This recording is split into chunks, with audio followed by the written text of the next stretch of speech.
The Girl in the Photograph by L M Montgomery. When I heard that Peter Austin was in Vancouver, I hunted him up. I had met Peter 10 years before when I had gone east to visit my father's people and had spent a few weeks with an uncle in Croydon. The Austins lived across the street from Uncle Tom, and Peter and I had struck up a friendship, although he was a hobbledehoy of awkward 16, and I, at 22, was older and wiser, and more dignified than I've ever been since or ever expect to be again. Peter was a jolly little round freckled chap. He was all right when no girls were around. When they were, he retired within himself like a misanthropic oyster and was about as interesting. This was the one point upon which we always disagreed. Peter couldn't endure girls. I was devoted to them by the wholesale. The Croydon girls were pretty and vivacious. I had a score of flirtations during my brief sojourn among them. But when I went away, the face I carried in my memory was not that of any girl with whom I had walked and driven and played the game of hearts. It was 10 years ago, but I had never been quite able to forget that girl's face. Yet I had seen it, but once and then only for a moment. I had gone for a solitary ramble in the woods over the river, and in a lonely little valley dim with pines, where I thought myself alone, I had come suddenly upon her, standing ankle-deep in fern on the bank of a brook, the late evening sunshine falling yellowly on her uncovered dark hair. She was very young, no more than 16, yet the face and eyes were already those of a woman. Such a face, beautiful. Yes, but I thought of that afterward when I was alone. With that face before my eyes, I thought only of its purity and sweetness, of the lovely soul and rich mind looking out of the great, grayish-blue eyes which, in the dimness of the pine shadows, looked almost black. There was something in the face of that childwoman I had never seen before, and was destined never to see again in any other face. Careless boy though I was, it stirred me to the deeps. I felt that she must have been waiting forever in that pine valley for me, and that, in finding her, I had found all of good that life could offer me. I would have spoken to her, but before I could shape my greeting into words that should not seem rude or presumptuous, she had turned and gone, stepping lightly across the brook and vanishing in the maple copse beyond.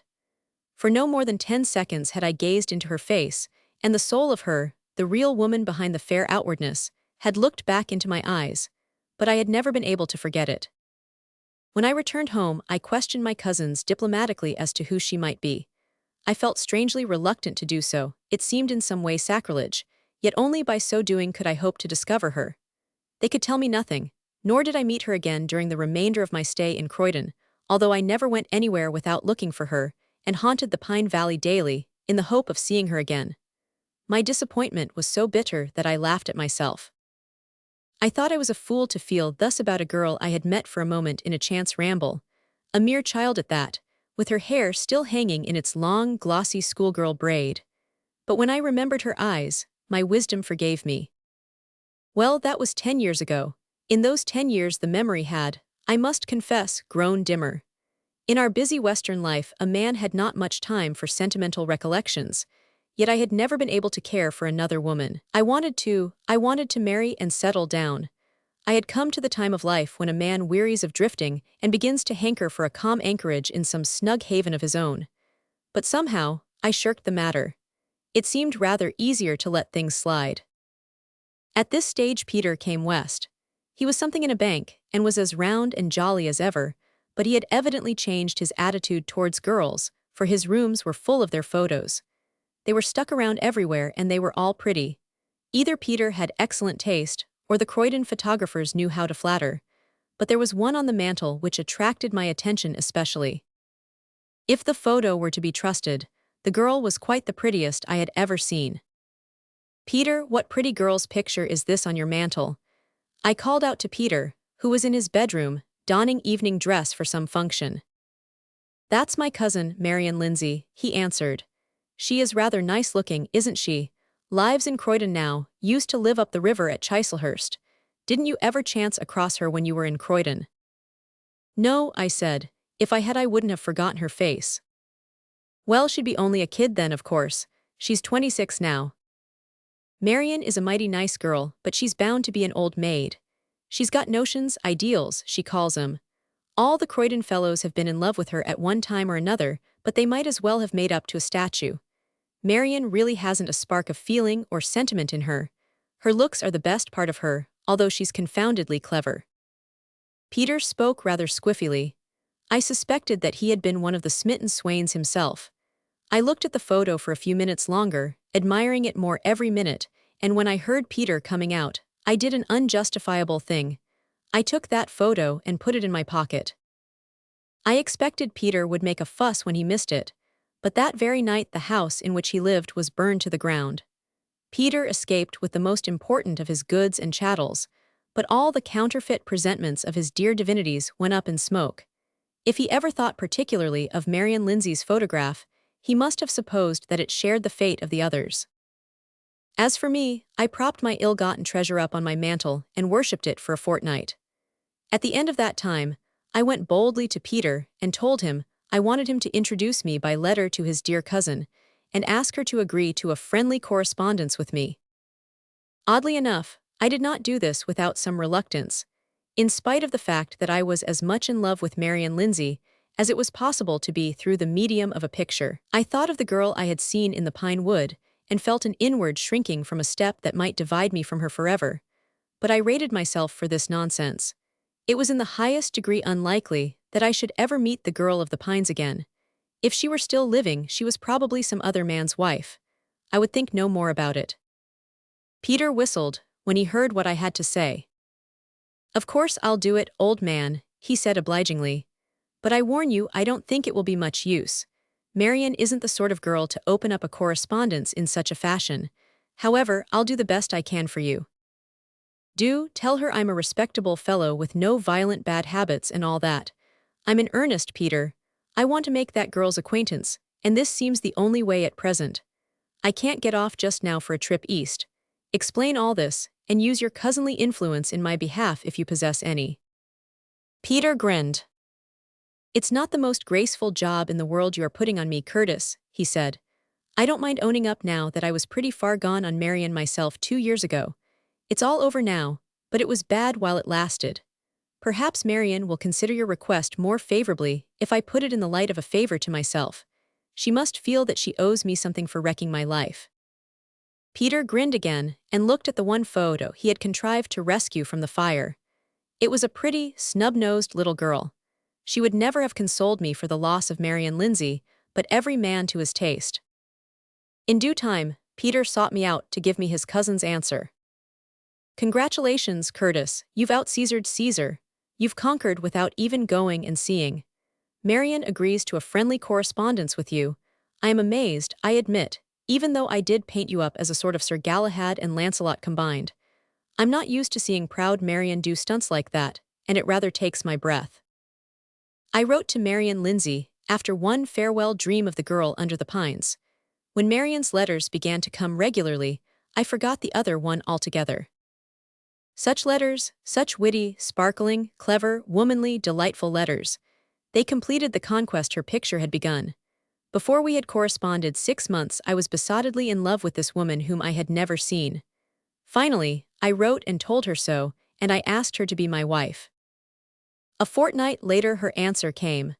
She said frankly that she believed she had learned to care for me during our correspondence, but that she thought we should meet in person before coming to any definite understanding. Could I not arrange to visit Croydon in the summer? Until then, we would better continue on our present footing. I agreed to this, but I considered myself practically engaged, with the personal meeting merely to be regarded as a sop to the Cerberus of conventionality. I permitted myself to use a decidedly lover-like tone in my letters henceforth, and I hailed it as a favorable omen that I was not rebuked for this, although Marian's own letters still retained their pleasant, simple friendliness. Peter had at first tormented me mercilessly about the affair, but when he saw I did not like his chaff, he stopped it. Peter was always a good fellow. He realized that I regarded the matter seriously, and he saw me off when I left for the East with a grin tempered by honest sympathy and understanding. "Good luck to you," he said. "If you win Marian Lindsay, you'll win a pearl among women. I haven't been able to grasp her taking to you in this fashion, though. It's so unlike Marian. But since she undoubtedly has, you are a lucky man." I arrived in Croydon at dusk and went to Uncle Tom's. There I found them busy with preparations for a party to be given that night in honor of a girl friend who was visiting my cousin Edna. I was secretly annoyed, for I wanted to hasten at once to Marion, but I couldn't decently get away, and on second thoughts, I was consoled by the reflection that she would probably come to the party. I knew she belonged to the same social set as Uncle Tom's girls. I should, however, have preferred our meeting to have been under different circumstances. From my stand behind the palms in a corner, I eagerly scanned the guests as they arrived. Suddenly, my heart gave a bound. Marion Lindsay had just come in. I recognized her at once from her photograph. It had not flattered her in the least. Indeed, it had not done her justice, for her exquisite coloring of hair and complexion were quite lost in it. She was, moreover, gowned with a taste and smartness eminently admirable in the future Mrs. Eric Curtis. I felt a thrill of proprietary pride as I stepped out from behind the palms. She was talking to Aunt Grace, but her eyes fell on me. I expected a little start of recognition, for I had sent her an excellent photograph of myself, but her gaze was one of blankest unconsciousness.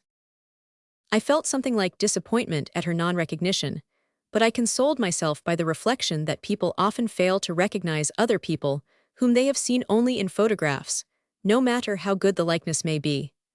I waylaid Edna, who was passing at that time, and said, "Edna, I want you to introduce me to the girl who is talking to your mother."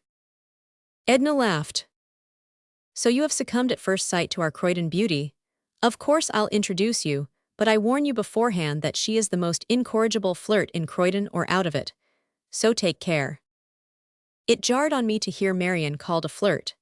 It seemed so out of keeping with her letters, and the womanly delicacy and fineness revealed in them.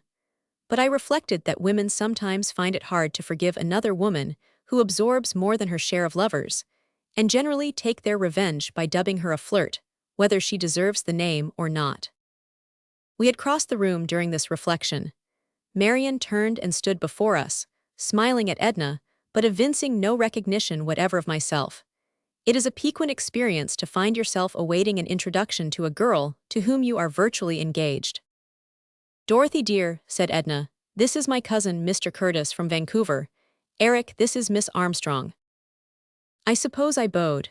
Habit carries us mechanically through many impossible situations. I don't know what I looked like or what I said, if I said anything. I don't suppose I betrayed my dire confusion, for Edna went off unconcernedly without another glance at me. Dorothy Armstrong, gracious powers, who where why? If this girl was Dorothy Armstrong, who was Marion Lindsay? To whom was I engaged? There was some awful mistake somewhere, for it could not be possible that there were two girls in Croydon who looked exactly like the photograph reposing in my valise at that very moment. I stammered like a schoolboy. Your face seems familiar to me, Miss Armstrong. I think I must have seen your photograph somewhere." "Probably in Peter Austin's collection," smiled Miss Armstrong. "He had one of mine before he was burned out. How is he?" "Peter? Oh, he's well," I replied vaguely. I was thinking 100 words to the second, but my thoughts arrived nowhere. I was staring at Miss Armstrong like a man bewitched. She must have thought me a veritable booby. "Oh, by the way, can you tell me, do you know a Miss Lindsay in Croydon?" Miss Armstrong looked surprised, and a little bored. Evidently, she was not used to having newly introduced young men inquiring about another girl. "Marion Lindsay, oh yes." "Is she here tonight?" I said. "No, Marion is not going to parties just now, owing to the recent death of her aunt, who lived with them." Does she look like you at all?" I inquired idiotically. Amusement glimmered, but over Miss Armstrong's boredom. She probably concluded that I was some harmless lunatic. "Like me? Not at all. There couldn't be two people more dissimilar. Marion is quite dark, I am fair, and our features are altogether unlike. Why, good evening, Jack. Yes, I believe I did promise you this dance." She bowed to me and skimmed away with Jack. I saw Aunt Grace bearing down upon me and fled incontinently. In my own room, I flung myself on a chair and tried to think the matter out. Where did the mistake come in? How had it happened? I shut my eyes and conjured up the vision of Peter's room that day. I remembered vaguely that, when I had picked up Dorothy Armstrong's picture, I had noticed another photograph that had fallen face downward beside it. That must have been Marion Lindsay's, and Peter had thought I meant it. And now what a position I was in. I was conscious of bitter disappointment. I had fallen in love with Dorothy Armstrong's photograph. As far as external semblance goes, it was she whom I loved. I was practically engaged to another woman, a woman who, in spite of our correspondence, seemed to me now, in the shock of this discovery, a stranger. It was useless to tell myself that it was the mind and soul revealed in those letters that I loved, and that mind and soul were Marian Lindsay's. It was useless to remember that Peter had said she was pretty. Exteriorly, she was a stranger to me. Hers was not the face which had risen before me for nearly a year as the face of the woman I loved. Was ever unlucky wretch in such a predicament before? Well, there was only one thing to do. I must stand by my word. Marian Lindsay was the woman I had asked to marry me, whose answer I must shortly go to receive. If that answer were, yes, I must accept the situation and banish all thought of Dorothy Armstrong's pretty face. Next evening at sunset, I went to Glenwood, the Lindsay place. Doubtless, an eager lover might have gone earlier, but an eager lover I certainly was not. Probably Marian was expecting me and had given orders concerning me, for the maid who came to the door conveyed me to a little room behind the stairs, a room which, as I felt as soon as I entered it, was a woman's pet domain. In its books and pictures and flowers it spoke eloquently of dainty femininity. Somehow, it suited the letters. I did not feel quite so much the stranger as I had felt. Nevertheless, when I heard a light footfall on the stairs, my heart beat painfully. I stood up and turned to the door, but I could not look up. The footsteps came nearer. I knew that a white hand swept aside the portière at the entrance. I knew that she had entered the room and was standing before me. With an effort I raised my eyes and looked at her. She stood, tall and gracious, in a ruby splendor of sunset falling through the window beside her. The light quivered like living radiance over a dark proud head, a white throat, and a face before whose perfect loveliness the memory of Dorothy Armstrong's laughing prettiness faded like a star in the sunrise, never more in the fullness of the day to be remembered. Yet it was not of her beauty I thought as I stood spellbound before her. I seemed to see a dim little valley full of whispering pines, and a girl standing under their shadows, looking at me with the same great, grayish-blue eyes which gazed upon me now from Marian Lindsay's face. The same face, matured into gracious womanhood, that I had seen 10 years ago, and loved ever since. I took an unsteady step forward. "Marian," I said. When I got home that night, I burned Dorothy Armstrong's photograph. The next day I went to my cousin Tom, who owns the fashionable studio of Croydon, and binding him over to secrecy, sought one of Marian's latest photographs from him. It is the only secret I have ever kept from my wife. Before we were married, Marian told me something. "I always remembered you as you looked that day under the pines," she said. "I was only a child, but I think I loved you then and ever afterwards. When I dreamed my girl's dream of love, your face rose up before me. I had the advantage of you that I knew your name, I had heard of you. When Peter wrote about you, I knew who you were. That was why I agreed to correspond with you. I was afraid it was a forward, an unwomanly thing to do. But it seemed my chance for happiness and I took it. I am glad I did." I did not answer in words, but lovers will know how I did answer.